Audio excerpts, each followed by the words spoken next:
Welcome back, everybody. This is another episode of Vancouver Real. And I'd like to tell you what episode it is, but to be honest with you, I don't know what number we're on right now. I don't even know either. We've been on a podcasting tear the past month. We're ripping off 2 a week. Yeah, but we're still getting about one per week publishing. We're putting them out one per week. We're backlogged. We're backlogged right now. Yeah. But we got to get Rogers out. Absolutely. Yeah. Priority. That's why I'm not going to say the number. That's good. So I have to jump the queue a little bit. Ooh, that's nice. So we are, of course, broadcasting out of Float House, and my name is Andy Zaremba, or at Andy Zaremba at Twitter and Instagram. And Float House is Vancouver's largest sensory deprivation and flotation center. If you'd like, you can use the promo code RECOVERY, and that will get you a 20% discount off of a single float. With me, as always, is my little brother, Michael. It's weird that I say that. Usually it's the other way around, because Mike usually does the intros. How's it going, everybody? That's at Floating Yogi for Instagram and at Mike_Zaremba for Twitter. Nice to see everybody out there in virtual land and listening to us wherever you may be today. Thanks so much for listening and joining us. And we have a very, very interesting conversation ahead. So thank you and welcome aboard. Boop, boop. Yes. So one thing we always forget to do, too, is actually put out the website that all of these episodes are on. And we're going to do that today. And that is www.vancouverreal.tv. And you can see all of our previous episodes on there. So today, we have with us a friend of mine who I recently met, I'd say in October. And we met at a local Toastmasters group called VETC. And the man we're speaking with today has actually created the club. And we are here today with Roger Killen, everybody. And Roger is the producer and founder of TEDx Stanley Park, which is coming up on May 23rd, which I am very excited about. And I recently just purchased 3 tickets for myself, my brother, and Lisa, as you know. And I'm really excited. So welcome to Vancouver Real. Thank you. And you can find Roger, he's on LinkedIn, or you can go to TEDx Stanley Park. And what's the website there? www.TEDxStanleyPark.com. Oh, and he's got the .com. That's huge. Yeah. Well, that's awesome. Yeah, .com. I wish we had started off with .coms, because now we got to try to buy floathouse.com, and some guy's asking $25,000 for it. And we're like, oh, do we have to do that? But people are saying we should, Anyways, so Roger started VETC, which is a Toastmasters group that I'm involved with. And what does that stand for? Vancouver's Entrepreneur Toastmasters Club. Cool. And I got to say, the club you have created, I've been to one of the Toastmasters Club, and that was Friendship Toastmasters on the North Shore, which is a great little club. But there's something different about VETC. And you kind of go in there, and it becomes a melting pot of great speakers. Like, we have so many experienced speakers at the club. And I feel like just because I've been a part of it, my speaking has elevated so quickly in the past 6 months compared to where I started to where I am now. It's huge. And when you're in that environment surrounded by great people, great speakers, it just kind of happens naturally through osmosis. You learn so much quicker. You can make notes of what they're saying, what they're doing, so much great advice. It's amazing how far I've actually come in that short amount of time. And it's a credit to you for putting together such a great club and attracting that caliber of people. Well, thank you. Yeah. Would you like to know a little bit about the history of Vancouver Entrepreneurs Toastmasters I would Club? love to, yes. From 1998 to 2012, my vocation was teaching entrepreneurs throughout BC and the Yukon how to build great startups. One of the key soft skills was the ability to communicate effectively. And everywhere I went in both the Yukon and BC, I would extol the virtues of Toastmasters and encourage people to attend or maybe even start a Toastmasters club in their vicinity. And nobody ever did. So out of frustration, I decided that I would launch the Vancouver Entrepreneurs Toastmasters Club and focus on entrepreneurs and not only give them communication skills of speaking and listening, but also other skills that entrepreneurs typically need, plus a networking environment so they could network with each other. And it clearly resonated. Toastmasters are, in my view, God's people, in that they have energy, they're doers, they make the world, they're just rock stars, they make the world what it is. Without Toastmasters, we would have a tough time having business, and without business, there would be no money for anything. And so over the years, Vancouver Entrepreneurs Toastmasters Club has attracted all sorts of entrepreneurs of every stripe. The common denominator is high energy. These are all colorful, interesting people. They bring with them colorful, interesting stories and backgrounds, and they create wonderful energy within the club, which is why we attract more visitors in a typical week than many, many Toastmasters do in a typical year. Wow, yeah, and that's so true. I remember when I first joined the club in the fall. I'm guessing the fall is a busier period for Toastmasters, but we were getting 20 visitors a night, and we were turning people away. And it was really neat because when you walked into that club, there is an energy in that club, and it's just this kind of synergistic effect of people talking, and also about being very genuine, very friendly, welcoming. On top of all of that, there's not a lot of pretension there, and there's a general feeling that everybody wants to see you succeed.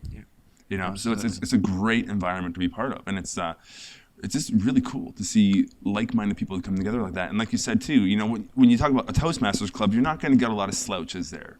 People who are out there working on their public speaking abilities are generally pretty motivated people for the most part. Yes, they are. Well, that, absolutely. and you combine that with the entrepreneurial aspect, like that's a whole other breed of person as well. Someone that's ready to, as they say, jump off the cliff, take that leap, dive out, and really tackle what they want to do, be their own boss, be solely responsible for whatever they're creating and engineering and organizing.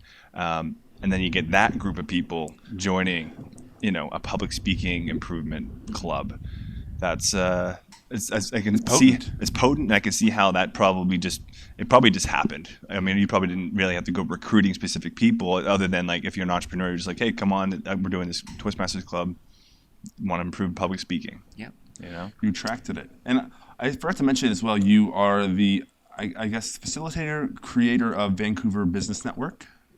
No, Iman, my surrogate son, Iman Guy, I call him Kid and he calls me Dad. Nice. He created the Vancouver Business Network, and the and then he got busy with his own mentoring coaching practice.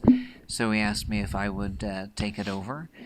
Vancouver Business Network now, 3 years later, is the largest small business meetup in Canada, and the 9th or 10th, depending on the week, largest in the world. Wow. And what we do is we give our 5,600 members an opportunity to learn, network, and grow. Yeah, and that's another amazing networking tool for any entrepreneur out there. And unfortunately, I haven't been able to make it out to any of your events yet, and I would like to. And that happens to coincide in the nights when I have my daughter. And I split time, so it's really tough for me to get on Tuesday nights.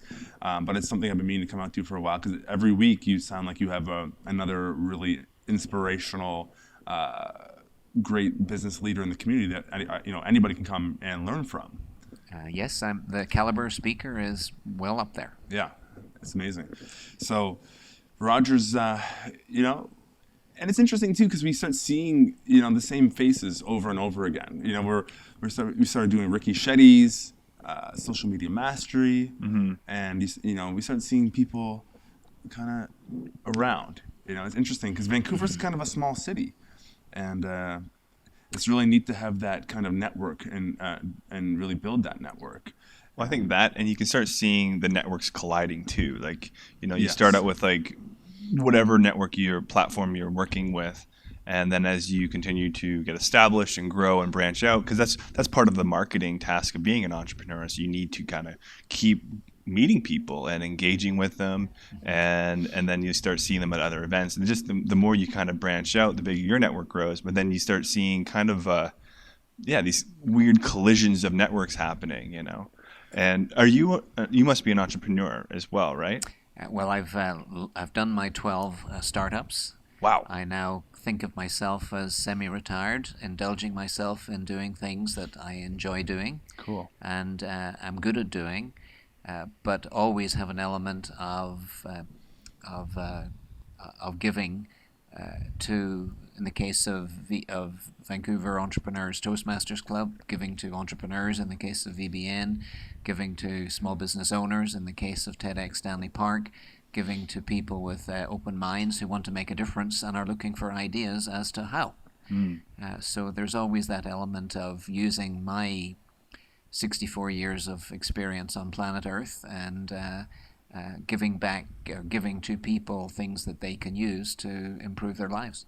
Have you always been an entrepreneur, or did you have your startup I emigrated from Ireland in 1975 and had spent a couple of years with Ford Motor Company. Then I joined Xerox for 5 years, but by 1980 I'd had my fill of the corporate thing, and that's when I launched business number one.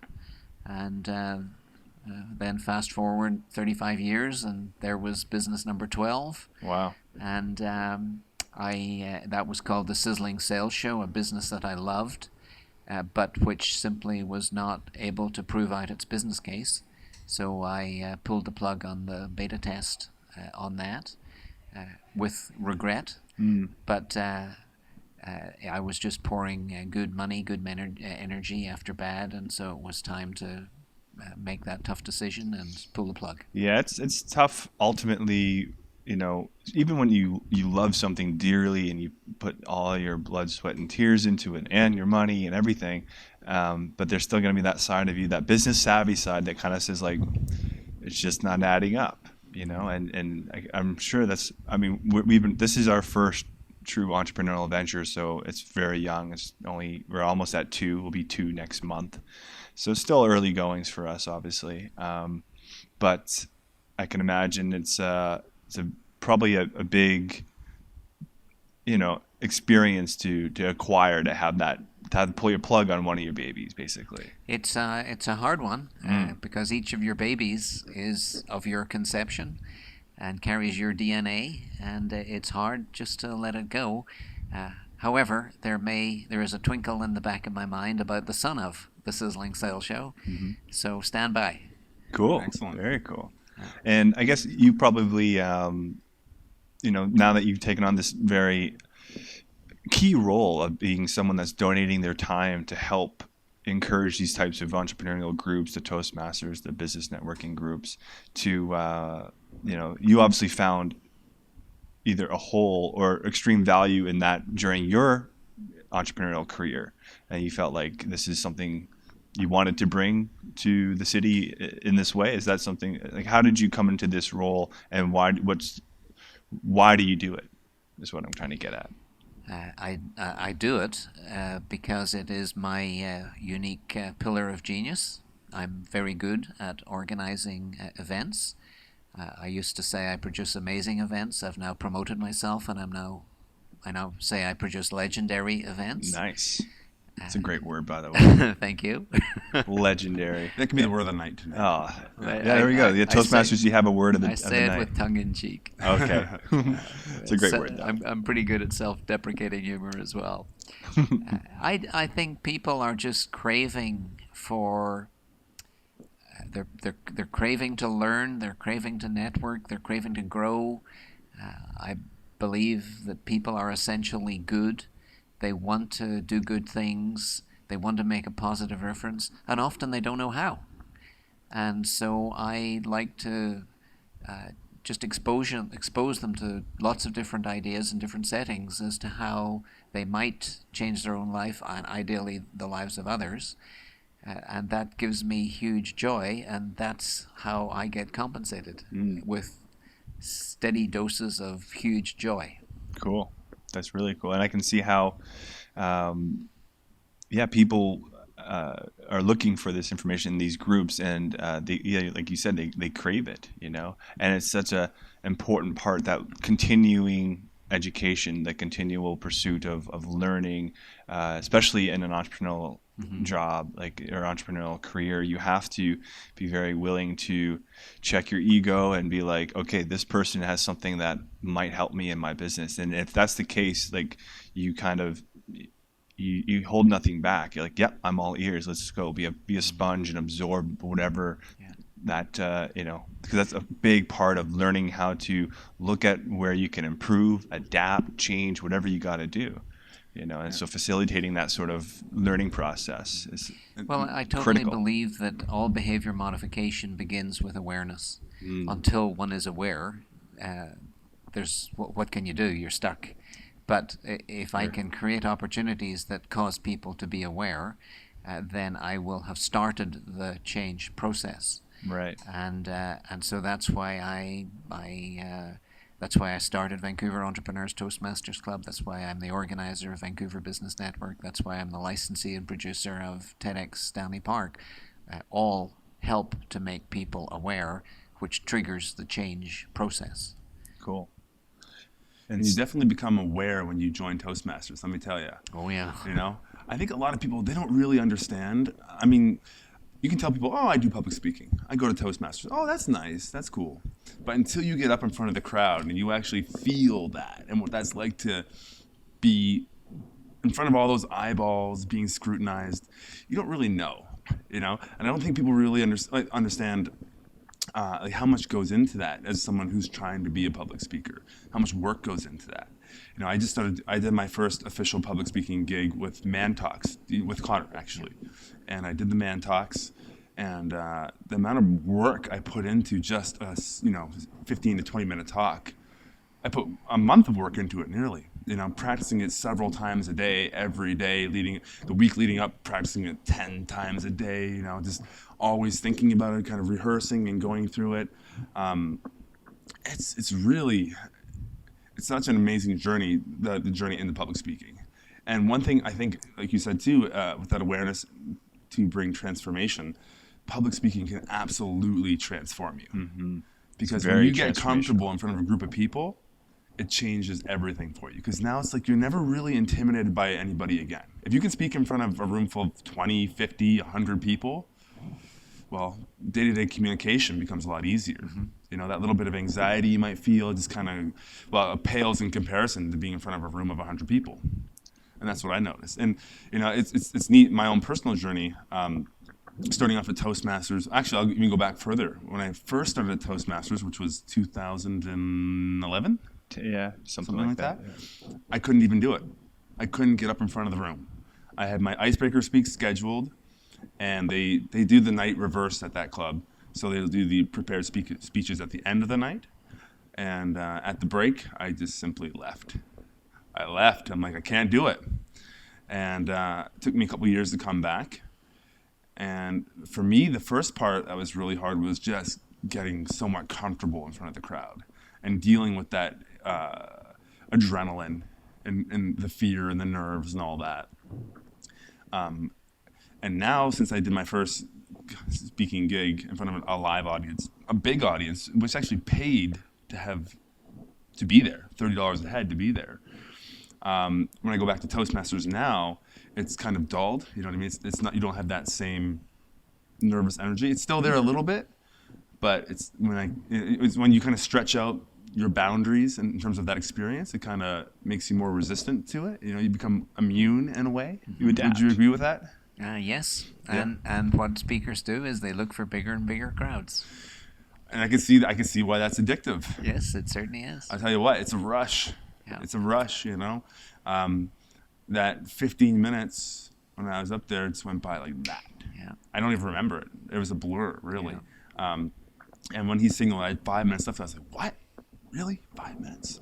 But so same thing happened to me, and my question was 5 minutes gone or to go? To go. To go. Yeah. Yeah, 15 minutes. And I got to say, after I did that, I felt extremely empowered. It's just because it was something that was such a hard thing for me to do. and then actually going in front of a live audience it's a game changer for my life, really. And I can see why it's such a great tool, Yeah. in that way.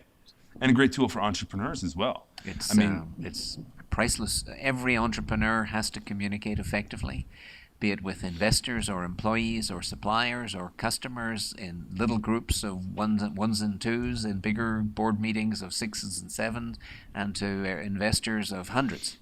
And we as entrepreneurs have to become as close to world-class communicators as is humanly possible.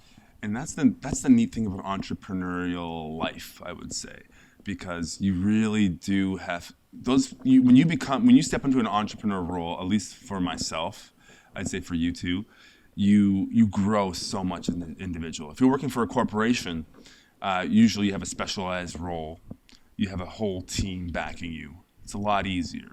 You're gonna work hard, but when you're the face of the company, your HR, your operations, you're doing the marketing, you're doing everything. It changes, and you have to put on all those different hats. So I find that entrepreneur types, especially ones who've been doing it for a while, are really kind of well-rounded individuals. And it shows for you. Your whole life experience, that's what you've been doing for years and years now. And when you get up and speak in front of the group, it's like breathing for you. It seems anyways. I'm not sure if it is that easy for you, but it looks that way. It's never that easy. Never that easy? Never that easy. Yeah. Do you still get the nerves? Oh yes, and the bigger the crowd, the bigger the more the nerves. But now I go looking for it because it's such a rush. Yeah. It's such a turn on.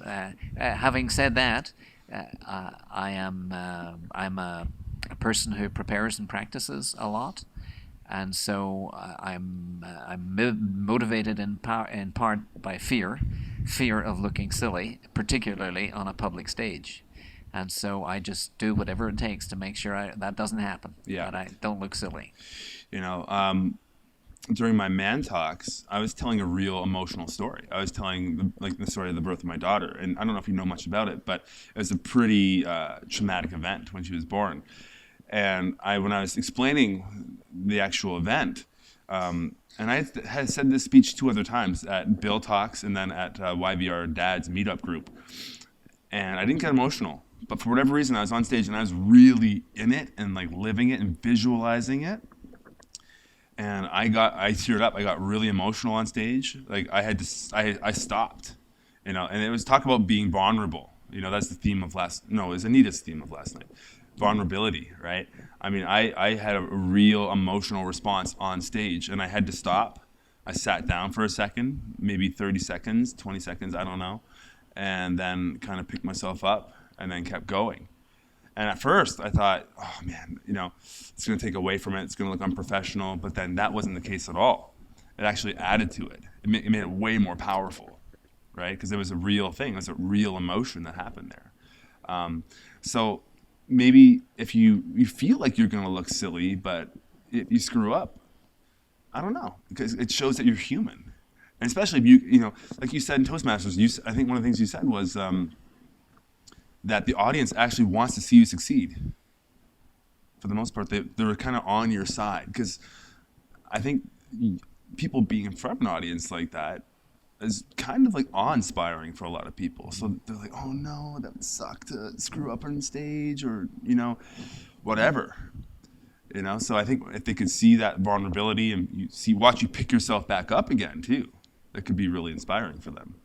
Absolutely. The audience is really on your side, does want to see you being vulnerable, and does want to see you recover when you have those lapses. Yeah, exactly. So, and that kind of would be a nice little segue into TEDx Stanley Park.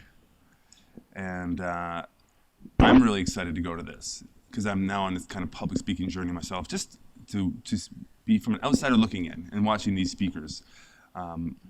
Is there anyone who you're particularly excited to watch or hear? I'm particularly excited to hear Grace Pastine for a personal reason. My 93-year-old mom died last August. but she really died in December of the previous year. She just wanted to die badly after she had a stroke, and under Canada's legislation, there's no way a physician would or could assist her to die and put her out of her misery. So she died. I was happy. I bet you she's happy wherever she is.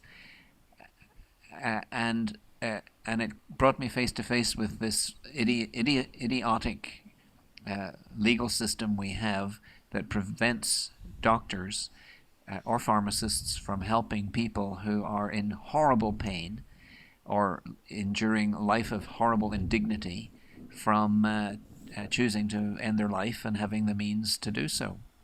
Grace was the lady who spearheaded through the BC Civil Liberties Association the initiative that ended up in February with the Supreme Court of Canada overturning the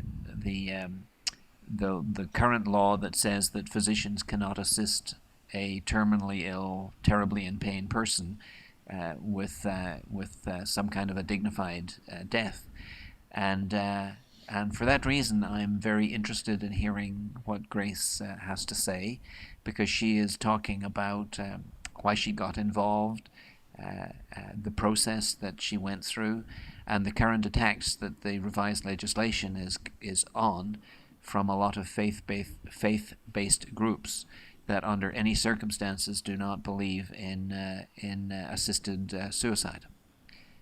So I'm very interested in seeing what Grace has to say.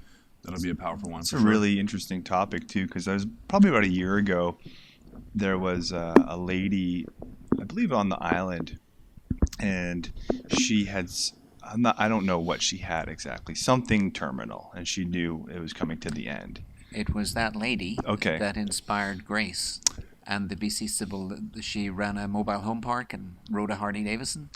She had I'm not sure what disease, but the way it kills you is your chest loses the ability to breathe, and you effectively suffocate. Wow. And it was this lady's case that inspired Grace and the BC Civil Liberties Association to make this revised legislation to the Supreme Court of Canada, who in February handed down their judgment. So that's now passed. It's passed. People, the different levels of government have been given 1 year to enact new legislation along the lines of the Supreme Court decision.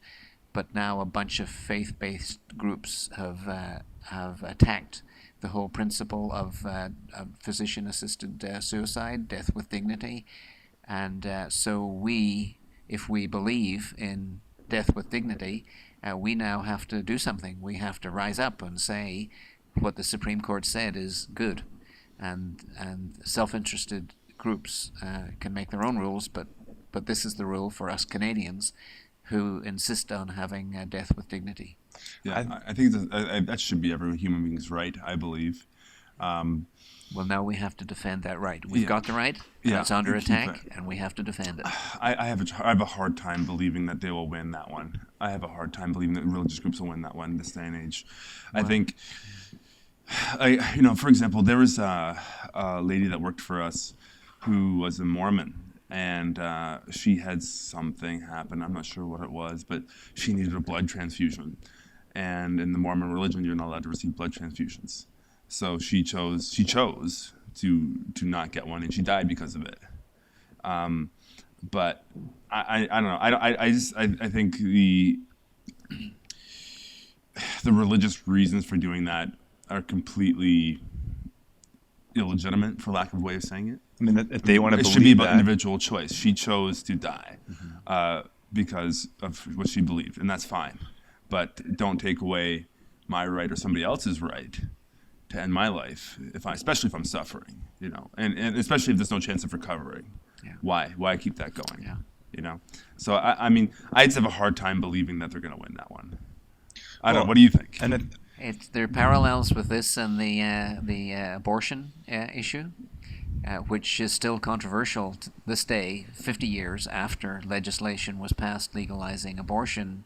throughout the Western world.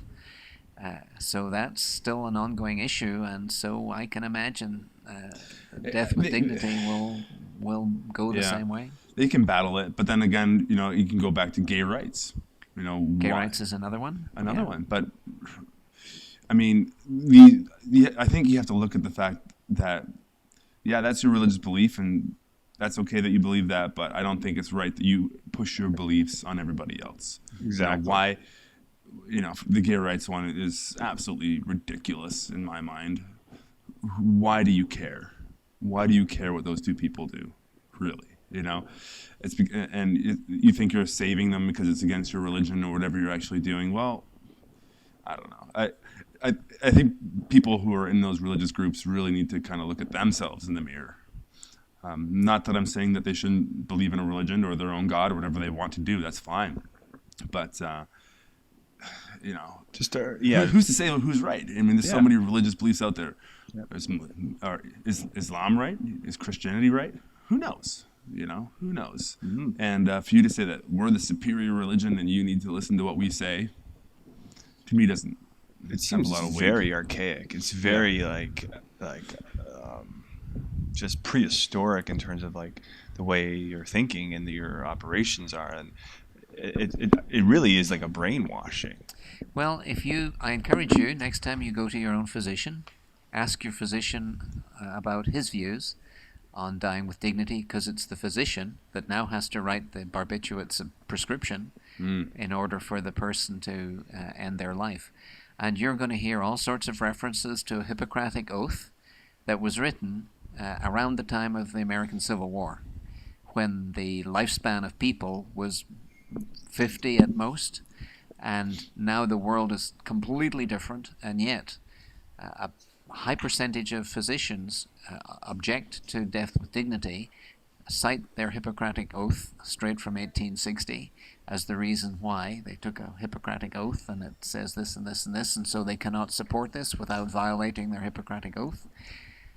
So you might call it prehistoric, you might call it archaic, but the reality is that those that are needed to implement, to execute, excuse the pun, a high percentage of them are opposed for their own particular reasons. Wow. But let's get back to TEDx. a subject that might be of more interest to entrepreneurs, and that is the subject that Peter Legge is speaking about. Peter is the owner of Canada-wide magazines, BC Business in particular, author of 15 books. And Peter is speaking about, this is one talk I have not heard. Peter is saying, how come this tiny little percentage, 1, 2, 3, 4, maybe 5% of us somehow attract success, somehow have the Midas touch? What is it about that 3, 4, 5% that causes them to have good things happen all the time, consistently, throughout their life? And he believes it is a way of thinking, and he is going to share with us on the stage at 10:15 a.m. on May the 23rd what he believes that way of thinking is that is success-inducing. Interesting. I mean, that's just going on that little topic there. That's really interesting. But I mean, I don't know. I wonder if it's really true. I mean, how many, sure, they maybe have a lot of successes, but how many failures do they have as a foundation for all those successes? One thing with being an entrepreneur is you will fail, whether it's a big failure or just little micro failures on little things you try, experiments, things you try to do. You don't know if things will work out or not. So that's why you experiment. That's the whole part of doing that. So I think these people get really good at failing, probably, potentially. This is my thoughts on it. And then, but then maybe get so good at recognizing patterns and stuff, they're almost able to just see the trend and know kind of what will work based off just trial and error. But then beyond that, they can just try and almost know that it's going to work, potentially. It'll be interesting to hear his perspective on it either way. Yeah. You hear about the Malcolm Gladwell rule, the 10,000 hour rule to mastery of whatever it is that you're doing. I really think that there probably is a formula to success. That is common. And what is that? I don't know. If somebody can figure it out, they'd probably be a pretty wealthy man or person. Well, I thought I had. Yeah. And that's what I taught for 10 years based upon my, at that time, 10 startups. And I firmly believe there is a formula to business success. And it's not simple, but all one has to do is look at successful businesses, successful entrepreneurs, extract what is in common, put them together in a sequence, and you've got something better than what startup entrepreneurs, novice startup entrepreneurs have right now, which is a hope and a prayer. Let's give a roadmap. Well, yes, the roadmap extracted from success. Create the roadmap and say, here entrepreneurs, here's the roadmap. Yeah. This is what you need to do. My frustration was that those very same entrepreneurs did not have the discipline to execute. Now, David Knapp Fisher is speaking at TEDx Stanley Park on this exact subject. He said, one of us have two pains in our life, either the pain of discipline or the pain of regret. And the pain of discipline is a fraction of what the pain of regret is, but yet we all reject the pain of discipline because discipline is here and now in the interests of longer-term benefit. We'd rather avoid the discipline and experience the pain of regret. And then when we get a little bit older, we realize that the pain of discipline is not that bad relative to this horrible regret. And so we are more willing to embrace discipline, follow the formula, follow the roadmap that others have followed before, and therefore we're now ready to be successful. I think you're kind of speaking towards the idea of delayed gratification. Delayed gratification, yeah, that's not really how I would characterize it. It's more just doing the tough stuff, the stuff that is necessary, building those building blocks. Yes, as you build the building blocks, you would much rather see the superstructure. But yeah, you got to wait. You're right. Delayed gratification. You see the superstructure later, and it's robust, it's strong, it's durable. But it takes those building blocks to be rock solid and well laid in order to experience that lovely superstructure. I'd agree, and that could be something that's a learned habit from childhood. Simply making that child work for a goal a little bit, as opposed to just handing them everything that they want right away. Yes, indeed. It could be that, but who knows? But in your formula, could you be able to sum it up? Do you have a number of steps? Do you have, and what would those be? Now, I haven't taught this in a while. I called it the strategic startup system, and it's actually taking 19 strategic steps in a very specific sequence in order to build a rock-solid startup at a fraction of the cost that entrepreneurs normally spend to build a startup. So it's stronger and at a fraction of the cost. The very first step is a bit of introspection. Introspection based upon the reality of what is life like as an entrepreneur. And then an informed decision as, is this for me? And it's not that real simple because there are multiple business models. So this word we use, we call it entrepreneur, but there's 20 types of entrepreneur. And let's figure out the type that works for me and my personality, my goals, my mission, my family circumstances. And if I can marry the type with my circumstances, I have a fighting chance of success. If I mismatch that, I will be forever pushing a very big rock up a very steep hill. So once I've got the me bit figured out, then I have to look at the business. I do intense research. As I'm doing this intense research, I'm developing soft skills like public speaking. And at a certain point, I have to come up with a business case that has been tried, tested, and I found to be true. In the case of Sizzling Sales Show, that's why I pulled the plug, because the business case was not there. In years gone by, I would have ignored some of the hard truths that research doing it beta test reveals, and just damn the torpedoes and proceed and drop another $100,000 into something that was destined never to work, plus a few years of my time. And so you carry on, and you use the strategic startup system, building block by building block, until you've reached a point where you've done wonderful research, you've got a great business plan, you've got lots of money, you've got the right people on your team, you've got the right people on your board if you want a board, you've incorporated in the right jurisdiction, you've got the right kind of intellectual property with the right kind of protection of your assets.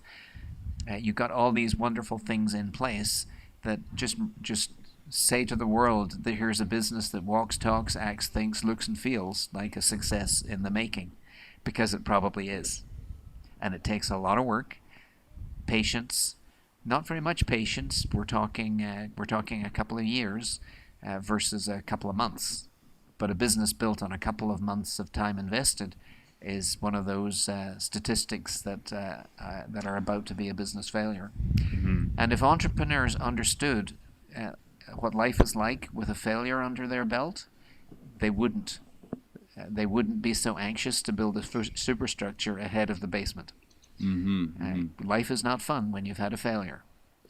You probably don't have a family. You've probably ticked off all your friends because you've taken money from them. You probably have no credit rating.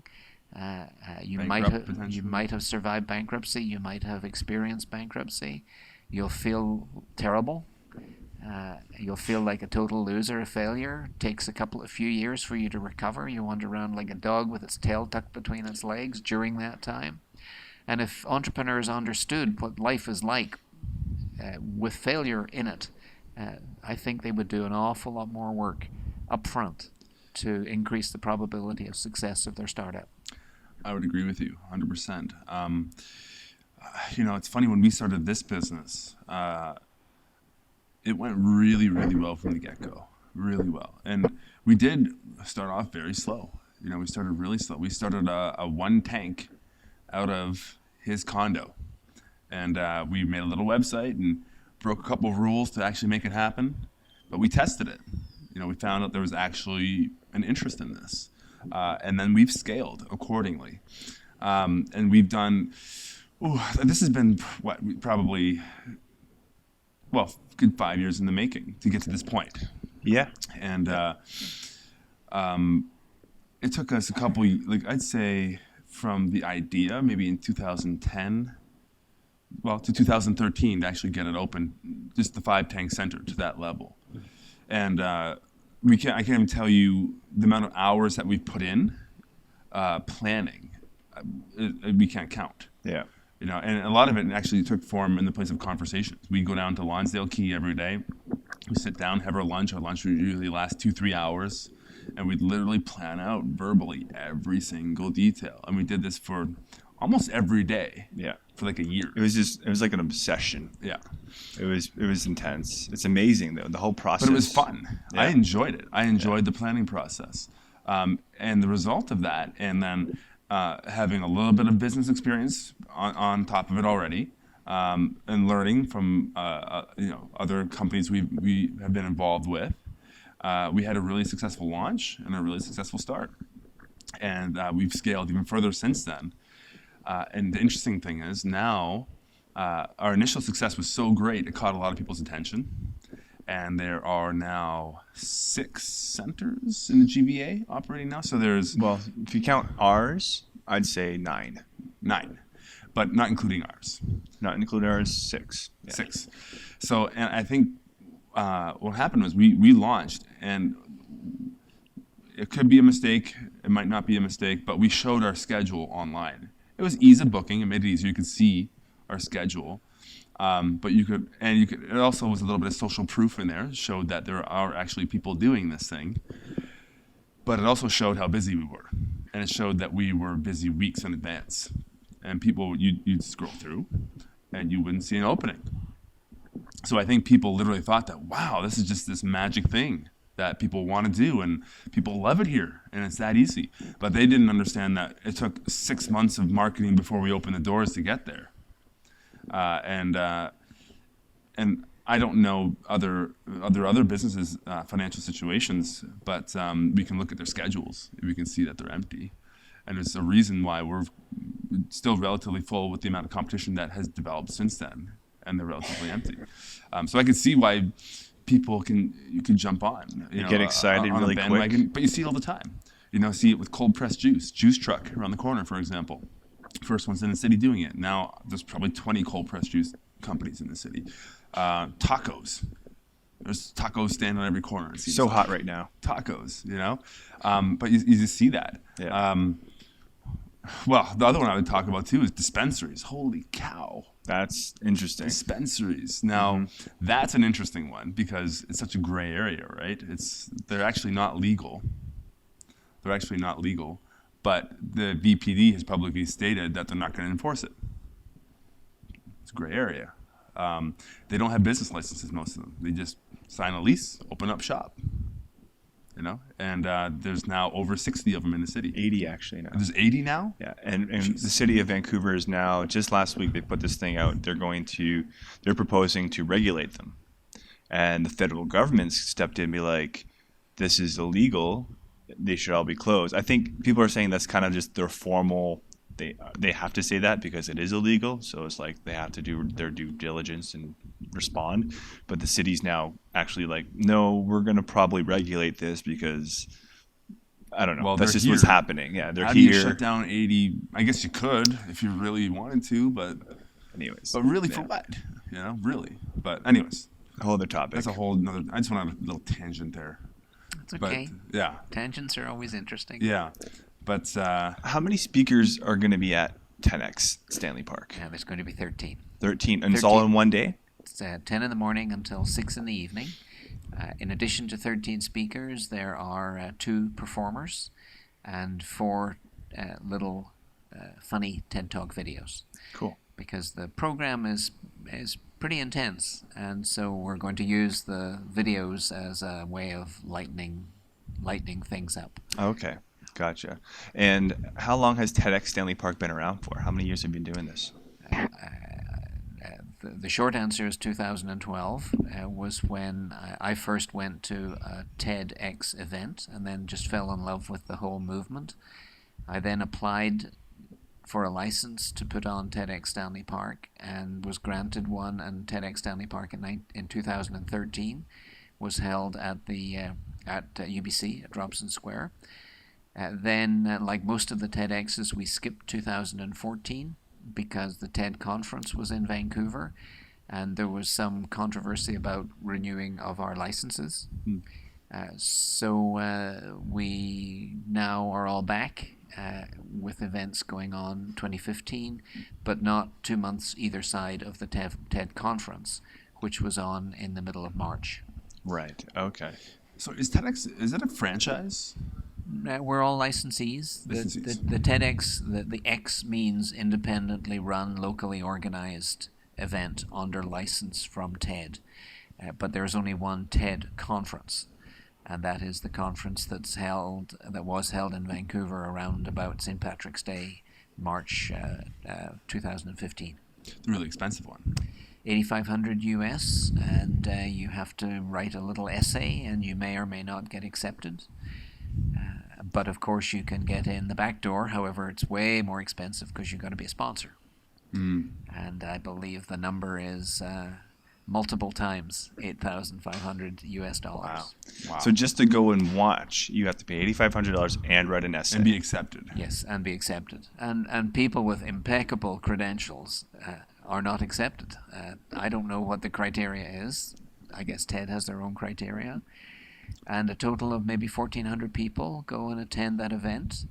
I attended the poor man's version of the event, which was TED Active in Whistler, and there we saw webcast versions of all 90 TED presentations.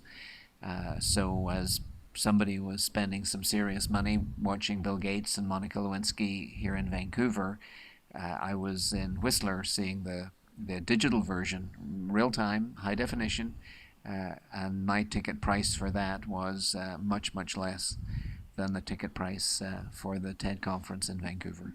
Do you think that them making it so elite is part of why it's so popular and successful? It kind of makes that, the idea that people chase what they can't have, and they value what they pay for. Do you think that has kind of added to the whole aura of, what I'm talking about, of TED? TED is you have to take, as an entrepreneur, we have to take our hats off to TED as a marketing machine. It is amazing. It has positioned itself so beautifully. But no, I think the essence is there is demand out there from the human race for innovative, optimistic solutions to humanity's challenges. And TED has stepped up to the plate and is giving them those solutions. And that's the essence of the TED brand. It's meeting people's needs. That's the core of their business model. Right. Now, was the becoming a licensee of TED, were they that stringent by selecting people who are allowed to represent their brand? I don't know what algorithm they applied. I know they rejected me the first time, but it was because I didn't realize that you have to have a diverse array of speakers. I wanted the theme to be about entrepreneurship and different facets of entrepreneurship. And so they said, no, you're misinterpreting the rules. Come back to us with a diverse set of topics. Make sure there's no commercial content. Make sure there's nothing about religion or politics. And so I reapplied and was granted a license. And that license is for one event somewhere in the 12 months following the granting of the license. So I'm anticipating they will renew my license, and I've already booked the Queen Elizabeth Theatre for my 2016 event, which is on Saturday, May the 28th, 2016. And while the Granville Island Stage, the 2015 venue, is 450 people, Queen Elizabeth Theatre is 2,700 people, which is a different marketing challenge. Definitely. But I think one thing we've been learning from little events we've been attending lately is do it well and do it right. Really leave people who go there for the first time with an amazing impression. Yeah. And then they'll become your best marketers. That's why we're using the word legendary. Everything about this event is intended to be legendary, from the speakers and their talks and their ideas, to the choice of venue, to the choice of snacks between meals, to the quality of the performances, of the videos, to the smile on the face of the greeters, and the volunteers. Everything about this event is designed to be legendary. Cool. How many people go into the back end of that? From volunteers to greeters to everything. How many people are involved with that? Between round figures, 30 sponsors. Now, a door prize donor is what we call a sponsor. Oh, and we just became an official sponsor of TEDx Stanley Park, everybody. You did indeed. Yeah. There's maybe 30 sponsors in various categories. There's 30 volunteers in various categories. There's 100 people who auditioned to deliver speeches. That was whittled down to what's now 13. There were 20 performers that were whittled down to 2. And of course there's a venue with all its normal rules and regulations, compounded by the fact that everything on Granville Island is run by Canada Mortgage and Housing Corporation, and they have their own rules and regulations. So while in the audience there might be 300 people who have bought and paid for tickets, there's another 150 people who have exchanged their time, labor for a ticket, and there's another 50 people who have contributed something who aren't able to attend, and so said thank you but no to the offer of a ticket. Wow. That's quite the production. It certainly is. So I guess this is almost like, is this like a culmination of your life experience that's allowed you to kind of orchestrate this whole thing, put it all together? Or is that your gift? Is that like your unique talent, would you say? I attended a meetup run by a dear friend called Judy Ryman, and it's what is known as Kids Meetup, about 2 years ago, and there was a speaker. His name was Christy Cook, and Christy was talking about your unique pillar of genius. And on the bus ride home, I was struck by a thunderbolt, and that thunderbolt was clarity around what my unique pillar of genius was. Cool. And Christy said that this unique pillar of genius is so obvious, so easy to us that we trip over it for years and years and years. And on that bus ride home, I realized that my unique pillar of genius was organizing events. And my first memory as a human being was that I organized gross ride trains around my mum and dad's double garage. Oh, nice. And since then, I'm the one who's been organizing the Christmas parties, and who's been organizing the reunions, and who's been organizing this and that. And you look at Vancouver Entrepreneurs Toastmasters Club and Vancouver Business Network, and they all just feed into the fact that my unique pillar of genius is an ability to organize events, to have 20 balls in a row and somehow play chess with them all and see the next step. And so I have, in the last couple of years, actually done full-time, albeit in semi-retirement, but that doesn't seem to matter. It's still 6 days a week, 12 hours a day, organizing events that I feel will be, in the eyes of the audience, will be legendary in the sense that they meet their needs in such a complete way, and they have such a good experience that they walk away and they talk about it as though it's something legendary. Well, that sounds amazing. Yeah. I encourage what a gift. everyone to discover their own unique pillar of genius. Then life becomes easy. You're not pushing. You're not. Is it work for you at this point? Do you consider it work still? The English language has no word for work that you thoroughly enjoy doing. So what I do is called crow. Crow? Crow. Crow. Krow. It's work spelled backwards. Ah. People say, "Well, what are you doing?" Well, I don't say I'm crowing, because then we get into big explanation. But I'm thinking crowing as I say, I got to go to work today. But it's work that I bounce out of bed every morning, just passionate about doing this. I got my to-do list. I work through it. I cross everything off with huge satisfaction. At the end of the day, I go, wasn't today good? Yeah. And then the evening begins, which often is crow as well, like what we're doing right now is crow.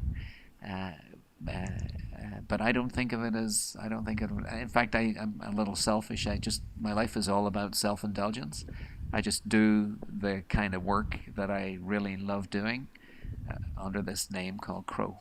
Seems to me that you've become somewhat of a master of what I would call momentum. I know when you kind of get into a project or something, or when you want to start a project, there's this element of inertia that you need to conquer, and then momentum. And when you're in that momentum state, you're banging, you're multitasking like crazy, and everything's lining up, you're timing things up, you got things planned, you're just making things happen and rapidly, and it's exciting, and there's an energy to it that helps you. That's literally the creation energy of whatever your project is. And it seems to me, probably from your decades of being an entrepreneur and these experiences, you've mastered this art of the conquering that initial inertia and then generating and continuing that momentum. Because you're right, when you're done that day, when you've had that hyper productive day, and you're kind of reflecting on it, let's say, you're tired, but you're not tired. You know what I mean? And it seems like you've kind of you've probably just do that automatically these days. Well, the other side of excitement is fear. And the fear of screwing up, the fear of looking silly, in those dark moments of self-doubt, propels me to kick myself in the bum and get going again. Well, I think knowing yourself to a degree that you know what you're capable of. You've produced something in the past that was excellent. You're like, I know what I can do. I know what I can produce. And if you are doing something half-assedly, I don't know if that's a word, but you know what I mean, That's a good word. half-assedly. You know what I'm trying to say, people. But if you do something half-heartedly, there you go, and then you produce it, and you're just like, and then you're responsible for it. You got to have, that's your name out there. You did this project, and you know you didn't put it to the level that you're capable of. You've betrayed yourself in a little way. And the ultimate betrayal, I feel, is like when you betray yourself, and that can be applied to any field of your life. Betraying yourself is probably the worst betrayal you could do. You know, it's really not being true to yourself, being honest and projecting what you are. So it seems like that. And then I was going to ask you too, for these types of event planning and an organization, the day of the event, you're like kind of the commander-in-chief position, or do you try to structure it so you can actually just enjoy it? What do you feel comfortable doing? How do you kind of get yourself into that day of event? Well, my job at TEDx Stanley Park is to be the MC. So enjoyment and being an MC don't exactly fit in the same sentence together. Right. It's intense. Sure. But I love the intensity. The intensity is what fires me up. It causes me to go the extra mile. It causes me to prepare harder, to practice harder, because that's what you got to do. When you're the guy on the stage, you are the leader, and you set the bar, and everyone rises or falls according to what position you put the bar in. And so I aspire to put the bar at the highest possible level and suck people up to that. That's my job as the MC. Cool. Well, I can tell you that you do that at Toastmasters on the regular. Thank you. When you give a 9.5 rating, because 10 is impossible, quoting Roger from last night, That's hilarious. or nearly impossible, and we try to get to that 9.6, right? Yeah. Yeah, and that's what it is, Yeah. right? It's just, I mean, last night's meeting was great. It was a good meeting. It was Was it perfect? wonderful meeting. Nope. You know, and that's that club. Any organization is a reflection of the leader. You know, how their employees behave, right down to the interaction with customers, to the presentation of their business. Is it clean? Is it organized? Is it taken care of? Whatever, as a reflection of the person at the top. And that club, VETC, is a reflection of what you created. And I gotta say, it's a top-notch club. You know, when you go there, it's we had a lot of people that come through the gates, and I think some people might shy away because they might be intimidated there, because you watch some of those speakers go up there, and it's pretty impressive. The standard we saw last night was competition level standard, and yes, I will forever be the founder, but I have not been the leader of that club for 5 or 6 years.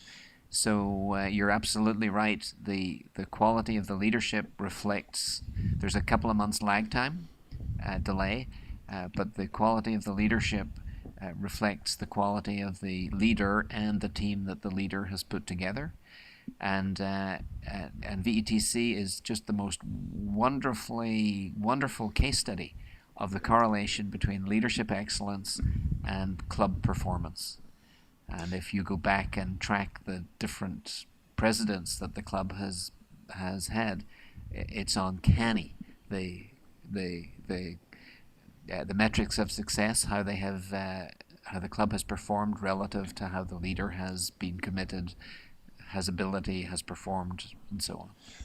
I still think that could be traced back to the original seed, though, because every single new person that comes in and takes on that hat of club president, they don't want to screw that up, and they want to maintain that culture that's been developed there, and it kind of has perpetuated. Maybe it changes shape and form, it looks a little different from when you started it, but it's still that kind of seed of maybe high level expectations, excellence, whatever you want to call it, is there. It's there, and I don't think I would be able to go up in public and speak now if I wasn't at that club, because not only did it challenge me and push me, but it also inspired me too.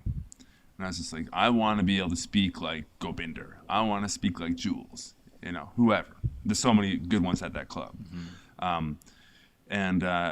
There's never you never have a night where you don't learn anything there. You always take something away every night you go there, and it's just a great melting pot.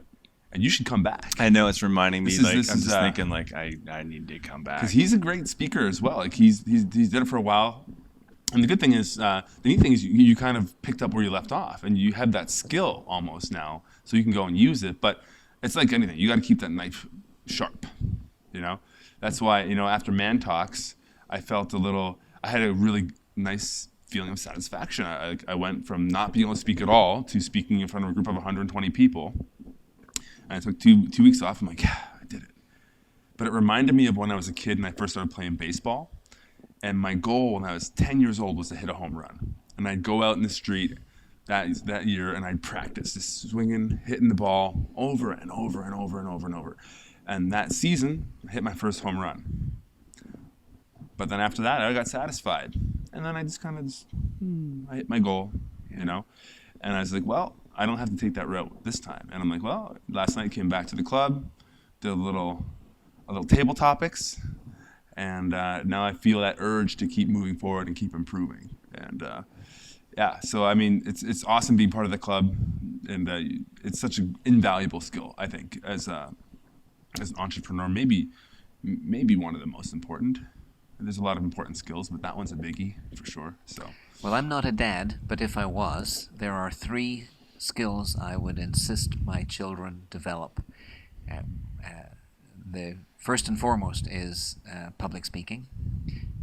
The second one is ballroom dancing, and the third one is golf. Golf. With those 3 skills, you can go anywhere in the world, you can mix with any company in the world, and you will fit right in. It's true. That's cool. Because I wouldn't say I'm awesome at any 3 of those, but I definitely enjoy and practice all 3 of those. Well, not ballroom dancing, salsa dancing for me. Yeah. I like the little Latin flair, but any type of partner. But it's true, they're very similar. When you can public speak or you can dance, it gives you a confidence, not a cockiness, but a confidence and assurance that, at the wedding or at the function, you can go and grab the prettiest girl you want and show them what's up. Or a social fluency might be the thing you're talking about there, In the business world, what does everyone like to do? They like to go golfing, Mm-hmm. If you want to go to an event, there's usually going to be dancing. If you want to be any kind of a leader, you have to be able to speak in public. Yeah. So 3 very good pieces of advice, for sure. Yeah. From a man of a lot of experience. Yeah, with no children. With no children. Well, hey, you might not be a dad, but you'd probably, in some way or another, have mentored a lot of people. So in a sense... Oh, yeah. I feel like I've got lots of surrogate kids out there. There you go. So maybe that's your role. That's your path. That's your version of parenting. Yeah, it could be. But is there anything else you'd like to get in there before we wrap it up? No, you've both been very kind, gentle interviewers. I've enjoyed our time together. We were too nice. We look at it. We look at it as the art of conversation. Yeah. Try to make it organic and I don't know. We just go with the flow. Well, let me just finish then with a new initiative. Sure. And for 20 years. I have volunteered 1 month a year as a dance host on cruise ships. And I have always, this is hard work. This is hard, sweaty work, dancing with women who can't keep time, don't know how to dance, and it's like carrying refrigerators around a very small dance floor. And I have always looked at the speakers on cruise ships. These are people who deliver what's called enrichment lectures. It could be lectures about how come pineapples are grown in Hawaii. It could be the spices of India. It could be the flora and fauna of Tasmania. And I've looked at them from the perspective of a dancer and thought, you've got it so easy. You get a cabin to yourself. You